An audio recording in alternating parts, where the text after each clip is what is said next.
Hello and welcome to another episode of Live Feed with your host Richard Santiago. Live Feed is brought to you by Traveling Tech Teacher. For all your digital resources, check out travelingtechteacher.com and brought to you by theBULLYexposed.com, who's allowing me to wear their shirt, their Be Kind t-shirt. So get your Be Kind t-shirt today. Maria Ruiz, it's good to see you. Mr. Soda Sofa and EP13, thank you for joining the show. I want to say happy Father's Day to everyone out there. We've done our Father's Day show because yesterday was Father's Day where I currently live. For people in Japan, for people in Asia, for people in Australia. We celebrated Father's Day yesterday. But today in the States and everywhere else in Europe, they're celebrating. So happy Father's Day to you guys today. Today, a friend of mine and I put a list together.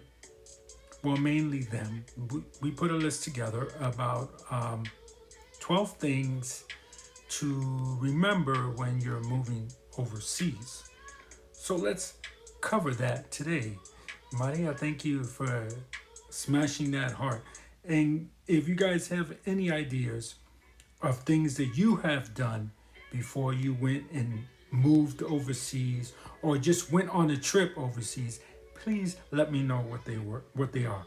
So, all right. So here's the list we came up with.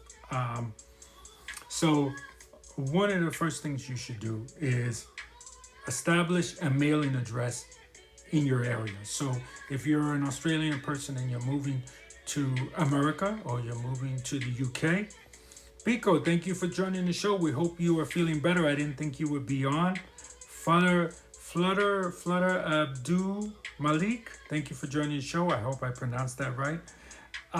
So establish an address from wherever you came from. So like I said, if you're Japanese and you're moving to America, or Japanese and you're moving to the UK, keep an established address there.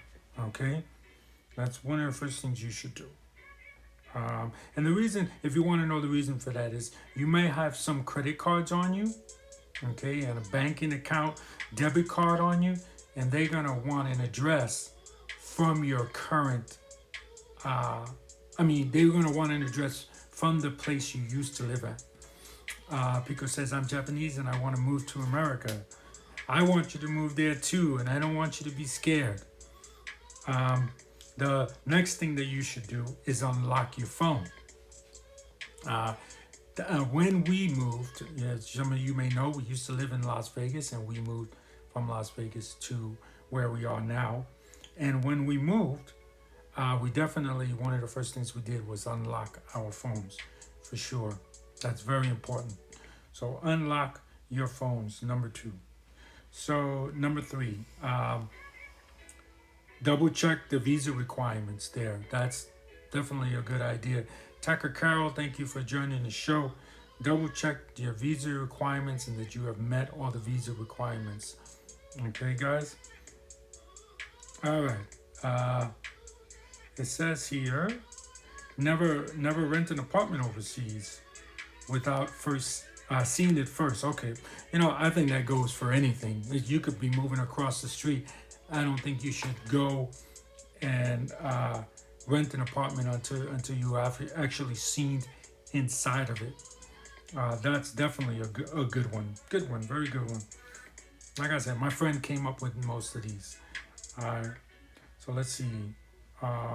Set your 2-factor to your new phone, if possible, your email. Okay. I don't know what they meant to write here. Your 2-factor. Okay, I guess when you move, I think what they're trying to say is when you move and you get the new phone, you want to set it up right away. So set up your new phone in your new area. That's one thing we did also too, right away. I don't know how many days we went without a phone for several days before we connected with our new phone. Let's see. Pico says a protester stabbed me. Yes, I know. I remember you saying that yesterday. I hope that you're feeling better. When I was off job yesterday. Oh, wow. I think I still remember their face. Yeah, they need to be caught. So try your best to remember that. That is horrible. And we hope that you're doing good.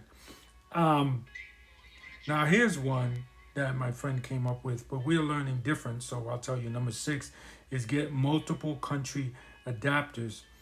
Um, I think if you're visiting, you're just going on a vacation, multi uh, country adapter is great. But I think if you're moving overseas, like we're talking, you're permanently going to be there. I think we are selling all our electronics. And when we get out there, we're buying new electronics. Now, I realize some people aren't rich to do that. But we have been told that using multiple adapters increases your electric bill. So if you're moving somewhere and you're paying for your electricity, so if you're Japanese and you're coming to America, chances are you're going to be paying for your own electricity. Using multiple adapters runs up your bill. So that's definitely something you don't want to do. My 2 ladies, thank you for joining the show. Pico says, I give them help by free mask and I get stabbed. Really? I'm really sorry that happened to you, Pico. It's terrible that would go on. It is. Okay, so now this is one my friend came up with that I totally disagree with. Stock up on items that you love because they won't be available where you're at. So in other words, if you like a certain type of peanut butter or something of that nature, stock up on it because you're not going to get it where you're going. I really think that you're going to have a lot on your mind, and worrying about that is really one of the worst things you should do, in my opinion. Like I said, we're not always going to agree. So my friend wrote most of these, and we disagree on that. I think also, Canberra School Mom, thank you for joining the show. I also think that when you move to a new area, you should embrace yourself in the food that's in that country. Now, once you get settled and you get a job, sure, you could ask your mom or a friend to send you what we call in America a care package. It's a box with all the great foods that you enjoy. Sure, you can do that, but it's not something I definitely would do when I'm moving down there. I wouldn't fill my box with foods that remind me of the old country just yet, because there's more important things to do. Pico says, but also forgot to respect Japanese matters. Did they really? How did they disrespect the culture in Japan? So let's see. Stock up on products you love. Let's see. What's number 8? Number 8. Tell your bank you're leaving. Yeah. That's a very good idea. Anytime you travel overseas, you should always inform your bank that you are going overseas and that you will be using your card overseas. And according to my friend, you should not only tell them once, but you should tell them twice. So when you know you're moving, call your credit card company and say, hey, on such and such date, we're moving. And then just before you move, call them again. Because when I was young, I'll tell you a story that happened to me. When I was young, I didn't know that if you have a credit card, you should tell people that you're moving. Now, I was living in Las Vegas and I went back to New York to visit family. And when I went back and I did my first purchase in New York, and then after that, I couldn't use my credit card anymore. So I called my credit card up and I said, why can't I use my card? And they said, well, we found that there was a transaction made in New York City, so we closed your account. And then that's when I said, I was very young at this time, of course, and didn't know anything about credit cards. It's probably my first credit card. That's how young I was. No, I'm in New York. And they're like, okay, you are in New York. Okay, I had to verify who I was. And then I was able to use the card. And if you're overseas, if I'm in New York, that's easy because it's a 1-800 number. You can call from New York, no problem. But if you're overseas, chances are you will not have a means to call your credit card company to tell them that you are overseas. So informing them that you're overseas is a very, very crucial, important thing. So let's see. Pico says, those foreigners from Europe and America are coming to my country massively in protest, but they forgot to respect. Oh, I'm sorry, I read that part. So how did they forget, Pico? How did they forget? So let's move right along to number 9. Now this might only apply for Americans. I don't know, but I'll also tell you a little something that I know. So number 9 is keep a stash of American money in case of emergency. Okay. Now, when I was in graphic school, we took a class called, what is it called? Counterfeiting. We took a class called counterfeiting. Now, we didn't take a class of counterfeiting to learn how to counterfeit. Okay, it was to learn what could happen when you become a graphic designer and you are working in duplicating money in your pieces, and how and what not to do, so that you're considered to be a counterfeiter. Okay, that's what we learned. And one thing that we learned in that class is that all over the world, people keep American money somewhere, like a stash of American money. Why? Because American money is usually worth more in some other countries. So if you have $5 in American money, you might have $10 or $7 in your country. I mean, no, it's the other way around. Yeah, that's right. If you have American money, $5 of American money. No, I said it right. And you cash it and you turn it into your money, it could be $7, $10. So a lot of people all over the world keep American money. So my friend did a good one with this by informing you to always keep a stash of American money in case of emergencies. Like what happened with me, that my credit card didn't work. I had money on me. I was able to pay with money. If I didn't have any money on me, I would have not been able to pay, and that could have been really bad. If you eat at a restaurant and you can't pay, chances are they can have you arrested, because they're going to think that that's what you came in to do, just eat and not pay.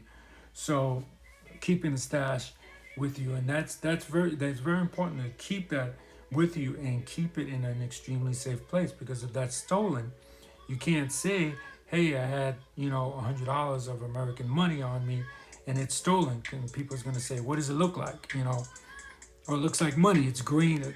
You're not going to be able to prove that $100 bill is yours compared to another $100 bill. So keep it in a very, very, very safe place. So number 10, is make sure that you have a credit card with no foreign transaction fees. That's very important when moving overseas, for sure. Because says I love Americans, but I'm scared of them. I can understand why you're scared. The same reason that the Black Lives Matter situation is happening. But never let your fears keep you from doing things you want to do. Remember that, Pico. Okay, so foreign transaction fees. So, as I just mentioned, you go overseas, you could have $5 of American money, and it could be worth more when you go overseas. For instance, Thailand. I know that Thailand, like 1,000 baht is like $37. So if you give somebody, you know, $37 as a tip, let's just say they did something amazing and you said, here's $37,000. That's a 1,000 baht to them. And and I know that I have a friend that lives in Thailand, and she pays 2,000 baht for her apartment that she lives in. She pays 2,000 baht. So that's basically just like $60-$70 to us. And you imagine living in a hotel, or not living in a hotel, living in an apartment for $70 a month.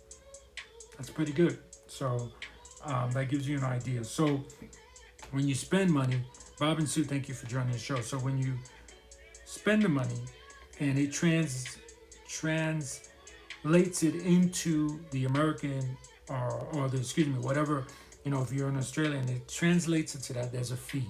So you always want to get a card that does not have a fee. And I think that you don't really have to have excellent credit to get that, but I think it helps. So number 10, make sure you have a card with foreign transaction fee. And that's a good one. Good job for my friend from coming up with that. Let's see. Okay, number 11, leave a copy of your passport, your American identification, or your Australian or Japanese identification with a friend in the town that you live in, and on yourself. Keep one on yourself as well. Keep it with that safe spot that you decide to put things in. Maybe when you get to a new country that you're moving, buy a safe, fireproof safe. Keep that all in there. Let's see. And number 12 is have your medical records available. So, you know, especially during this time of Corona, if you've never contracted that and you have a piece of paper that says you never contracted the virus, it's probably a good idea to keep that with you. Or even, you know, that you've taken shots this day and stuff like that, your medical records. Even if it doesn't have to do with flu, you know, if you have a heart condition, keeping your medical records and giving that to a doctor in whatever city you decide to live in, that can be key. So remember that. So let's go through all that again in reverse. So number 12 is keep medical records with you. Number 11 is have a photocopy of your passport and your identification. Give it to a friend in the state you used to live in, and keep one on yourself. Make sure that you have a credit card with no foreign transaction. Number 10, excuse me, that's number 10. Number 9, keep a stash of American dollars in case of emergency. Let's see, number 8, tell your bank that you're leaving so your credit card doesn't get canceled. Temporarily shut down. It won't get canceled because you're leaving overseas. Stock up on products that you love. That's my friend's thing. That's not mine. Number 7, I think you have more important things to worry about. But if you're a person that likes food, you might want to keep that in mind. So get a multi-country adapter. If you're visiting, yes, get yourself an adapter. If you're living permanently, moving, and that's what this topic is about, I would really consider that, for the simple fact that you could raise your electric bill in wherever state you're going to. So keep that in mind for number 6. Number 5, what was this one? Set up your phone. Set up your cell phone with a company there right away so you don't run up your roaming bills. I think that's what that's for. Never rent an apartment overseas until you see it. Very good one. See it for yourself with your own eyes, guys. Double check the visa requirements in whatever city you live in and that you have met them all. Unlock your cell phone, very important. Unlock your cell phone, guys. And number one, before we get to number one, I want to remind you guys that live feed is brought to you by travelingtechteacher.com. For all your digital resources, check out travelingtechteacher.com and by theBULLYexposed.com, which gave me this awesome t-shirt that you can get for just $20. So get your t-shirt, get your Be Kind t-shirt at theBULLYexposed.com. So number one, establish an address where you're from. So if you're leaving and your mom still lives in wherever you're originally from, use that address as your establishing American address or wherever you're from. Okay, guys, thank you very much for going over with me the 12 things that you should do before moving overseas. I want to remind you, I want to say again, Happy Father's Day to all the great fathers out there. I want to remind you that live feed is brought to you by Traveling Tech Teacher. And I want to remind you that anyone can wear the crown. Anyone can be a hero. So be kind to one another. Have a great day. Bye now. Pico, I hope you get better.